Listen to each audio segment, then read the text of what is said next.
I'm a 16-year-old male, and I used to be a bit skeptic to all things paranormal until one weekend at an abandoned house.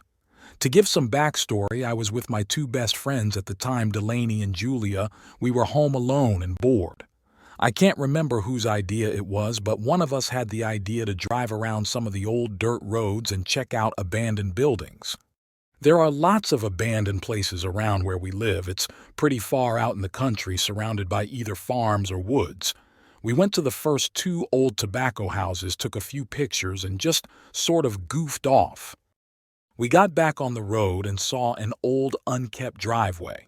Keep in mind, hardly anyone lives on this road, so we decided to drive down the driveway despite Julia saying we shouldn't because it didn't feel right to her.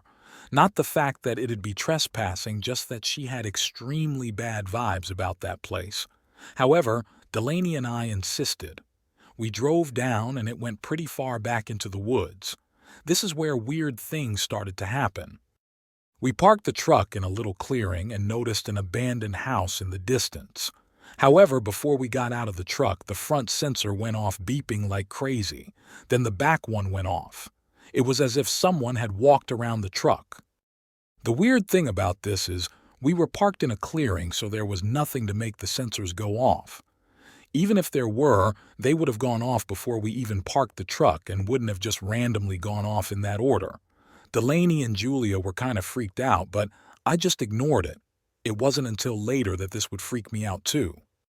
We all got out of the truck and started walking towards the house. I was in front with my friends walking a decent distance behind me. To be honest, I was just showing off and acting fearless. I wasn't that scared until I saw her. A woman. A woman with dingy, unkempt hair and a colonial-style dress looking around the corner of the house. She looked at me and just put her finger up to her lips and shushed me very loudly. The feeling I had is almost indescribable. Imagine feeling as if all sense of safety and protection is gone and you don't feel at all happy. My heart felt like it stopped. I started crying. I was so scared.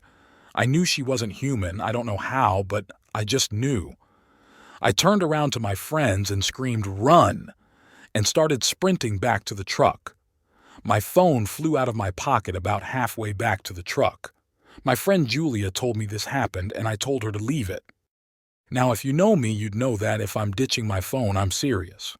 Julia and Delaney got back to the truck. We tried to open it, but it was locked. Delaney reached for her keys, but they were gone, and so was Julia's phone. It's as if whatever that thing was trying to keep us there. Delaney ran back and picked up mine and Julia's phones and found her keys. We got in the truck and floored it out of there back to Delaney's house. You might think it's just coincidental we dropped all our things, but the thing is, our phones and Delaney's keys were all deep in our pockets, and it didn't make sense for them to just fall out on their own like that. We later found that there have been a few sightings of ghosts on that road by workers at Fort Pickett, a military facility nearby. Later on at the house, we were all talking about the entire situation, and I was explaining what I had seen. My friends didn't even hear the shoosh, nor did they see the woman. I was afraid they didn't believe me, but Julia reassured me the look on my face and tears in my eyes were proof enough for her to run.